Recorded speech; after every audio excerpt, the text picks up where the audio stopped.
5 years.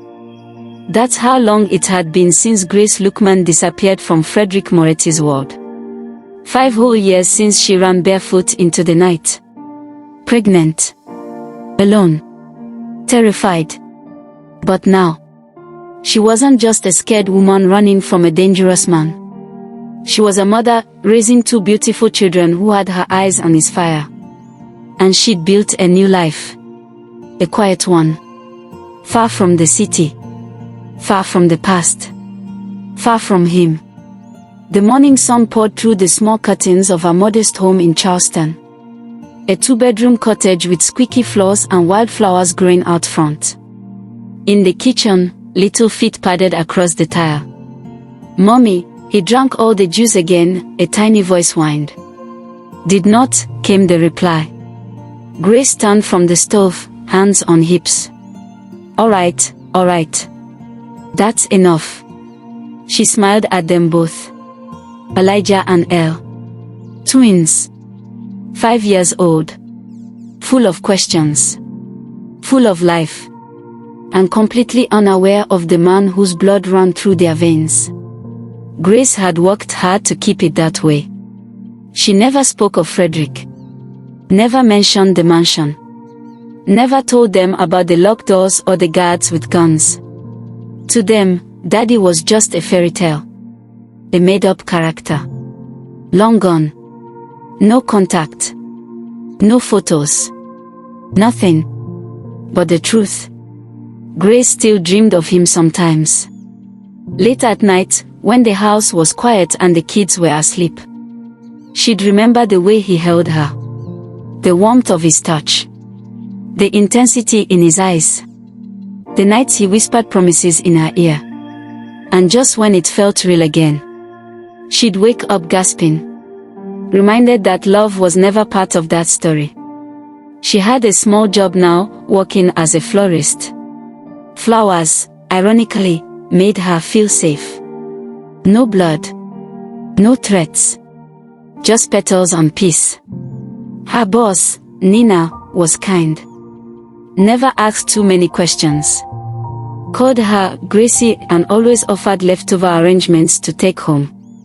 On the outside, Grace looked like any ordinary single mother. But on the inside, she still flinched when men raised their voices. Still checked the locks twice. Still held her kids too tightly whenever someone knocked unexpectedly. Because she knew something the world didn't. You can run from the past, but you can't outrun a Moretti. Back in New York, the Moretti empire had changed. Frederick was colder now. More calculated. More ruthless. The mafia underworld whispered about him like he was a myth. But behind all the power and precision, he was haunted. Haunted by the woman who slipped through his fingers. And the children he never got to meet. His investigators had followed trails for years. Every lead ran cold. Every whisper turned to dust. Until now. "Boss, we found her." Those words stopped the room. Frederick slowly raised his eyes from the desk. His voice was a growl. "Say that again." "She's in Charleston. Lives under the name Grace Carter. Florist shop on Matter Avenue. Has 2 kids. Twins. Both 5. He didn't speak. He didn't move. But his fingers curled. Slowly into a fist. Twins. His twins. She had taken them from him. The flight was booked within the hour. Private jet. No noise. No press. He wasn't going there to make a scene. He was going to see them with his own eyes. Back in Charleston, Grace felt something shift. It was in the air. A heaviness. She didn't know why, but her skin crawled. She double-checked the front door. Triple-checked the locks. She hadn't seen anything suspicious. But her instincts never lied. She held her babies tighter that night. The next day at the shop, she was arranging a bouquet of sunflowers when the bell above the door jingled. She didn't look up immediately. "Hi," "Welcome to Blossom and Vine," she said softly. But the voice that answered, it stopped her cold. "Hello, Grace." She froze. Her heart dropped into her stomach. That voice. Slowly, she turned. And there he was. Standing tall. Black suit. No tie. Eyes as cold and piercing as she remembered. Frederick. Time stood still. She didn't scream. She didn't faint. She just stared. His eyes flickered across her face. Down to her hands. Then out the window, where two small heads were laughing in the back garden of the shop. Elijah. His jaw clenched. "They are mine," he said quietly. It wasn't a question. It was a statement. A fact. Grace couldn't speak. Her throat burned. Her knees felt weak. She gripped the counter to steady herself. "Get out," she finally whispered. But he didn't move. "You lied to me," he said, his voice low. "You took them. You ran. You disappeared. For 5 years." She raised her chin. "You caged me," she snapped. "You built a prison and called it marriage. You lied to me first." His expression didn't change. But his eyes, they looked like regret. Real regret. "I never hurt you, Grace," he said. "But you would've," she replied. "You didn't have to hit me. The lies, the darkness, your word, it was killing me slowly." They stood there, in the middle of the flower shop, with too many unsaid words choking the space between them. Finally, she exhaled. "If you came here to threaten me."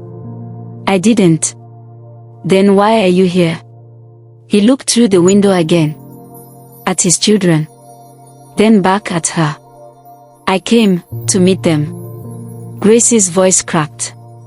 "You think you can just walk back in after all these years and play daddy?" "No," he said. "I don't expect anything. I just want to see them. To know them." She shook her head. Tears welled in her eyes. "You're 5 years too late." He didn't argue. He just reached into his coat and pulled out a card. "Here," he said softly. "This is my number. When you're ready." Then he turned and walked out the door. Just like that. No threats. No force. No men in black cars. Just silence. That night, Grace didn't sleep. She sat by her children's beds, watching them breathe. How could she ever explain? How could she tell them who their father really was? And worse, how could she trust that he wouldn't drag them back into his dangerous world? But somewhere deep in her chest, her heart ached. Because for all the reasons she had run, she still remembered one truth. Frederick Moretti loved her. He just didn't know how to love without control. The days after Frederick's visit passed like a blur. Grace couldn't shake the image of him standing in the flower shop, tall, calm, but deadly beneath the surface. She had tried to convince herself it was over. That he came and left, and it was done. But it wasn't. It never was with Frederick Moretti. She tucked the card he gave her inside an old book. Somewhere safe. Somewhere out of sight. Out of her sight, yes. But not out of her mind. Because for the first time since the day she ran, Grace was no longer the only one carrying the weight of that secret. Now he knew. Now he had seen them. And what terrified her the most was how quiet he had been about it. Frederick was never quiet when he wanted something. So what was he planning? A week passed. Then 2. Nothing. No calls. No strange men. No cars parked outside. But the silence wasn't comforting. It was loud. It was Frederick's way of letting her stew.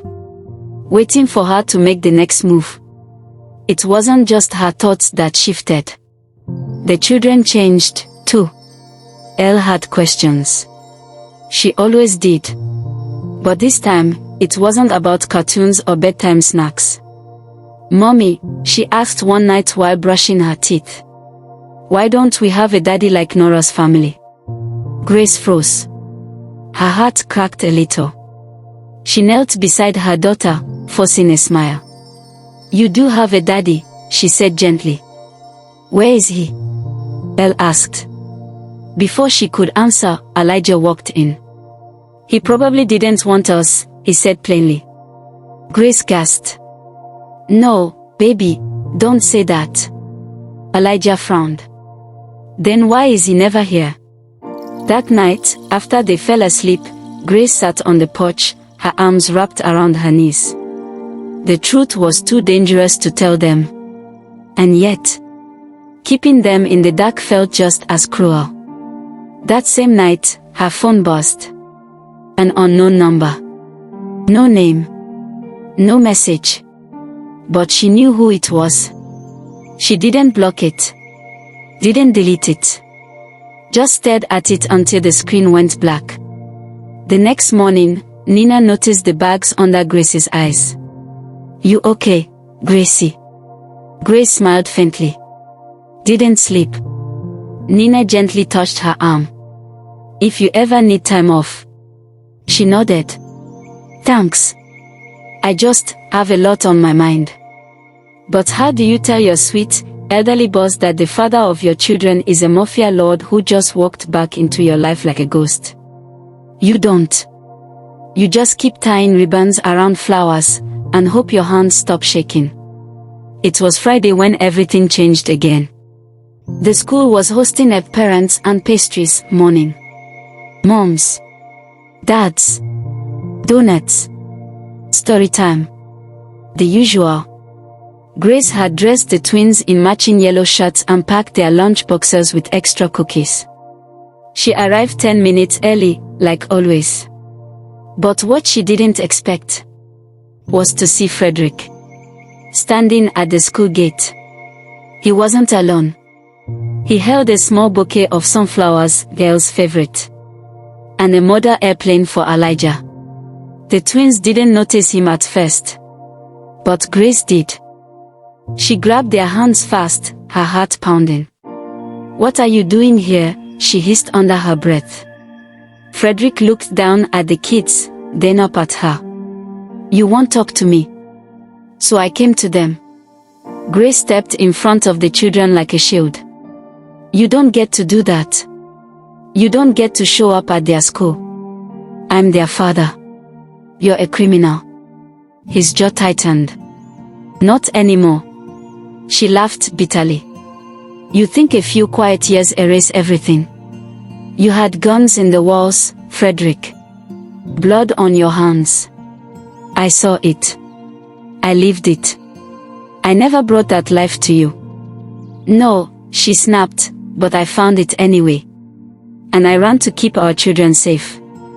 The twins were now watching quietly, confused. Elle pulled at Grace's dress. "Mommy, is that him?" Grace's heart stopped. She didn't answer. She couldn't.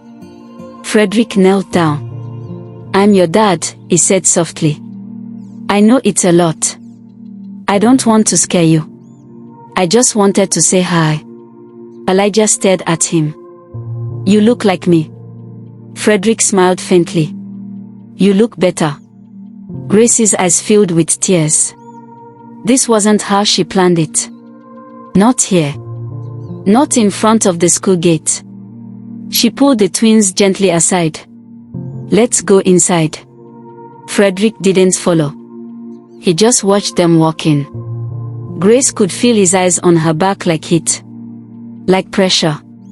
Like a past refusing to stay buried. That evening, after the kids had gone to bed, she called the number. He picked up on the first ring. "You crossed the line today," she said. "I had to see them." "Why?" "To prove a point." "No," he said quietly. "Because I missed 5 birthdays. Because they deserve to know me." And because I wanted to do it before someone else did.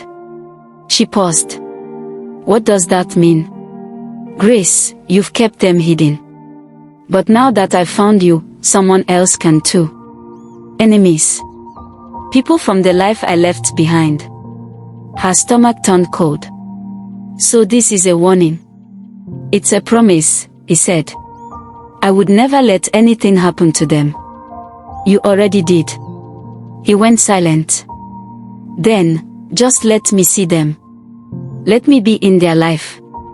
She whispered, I don't know if I can trust you. I'm not asking for trust, he said. Just time. The next day, Grace told the kids that the man they saw was their father. That she had left because things weren't safe. That she loved them more than anything in the world. And that she had been trying to protect them. Elle cried. Elijah said nothing. They had more questions than she had answers. But something shifted that day. A door opened. And for better or worse, Frederick wasn't walking away again. It happened slowly. Like winter easing into spring. Frederick wasn't the same man anymore. The rage in his eyes softened every time he saw the twins play. The cold tone in his voice cracked when his daughter called him Daddy with a toothless smile. And Grace, well, she saw it. The changes were small, but real. She decided to let him into their lives a little. He no longer backed orders at staff. He stopped answering late-night calls from shady associates. He even skipped one of his own meetings just to help Grace clean up after the kids' messy dinner.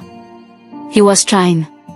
Really trying. But Grace wasn't blind to the storm gathering outside their peaceful little bubble. One night, Frederick sat quietly on the edge of the bed, watching the twins sleep on the baby monitor. His jaw clenched, and a deep sigh escaped his lips. Grace noticed. You've been quiet lately, she said, crossing her arms. Is something wrong? Frederick didn't look at her. Not at first. Then he finally spoke. They know I'm out, he whispered.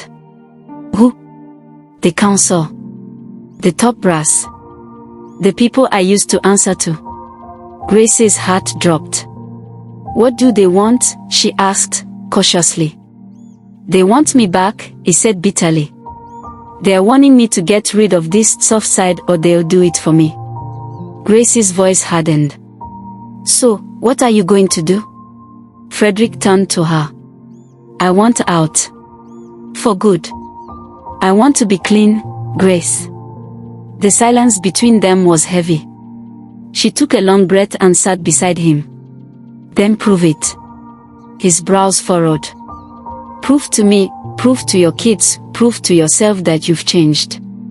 Turn yourself in. The words hit him like a punch. Turn myself in, he repeated, voice cold. Do you know what you're asking? I do, she replied.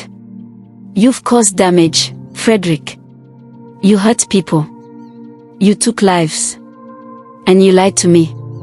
Tears welled in her eyes.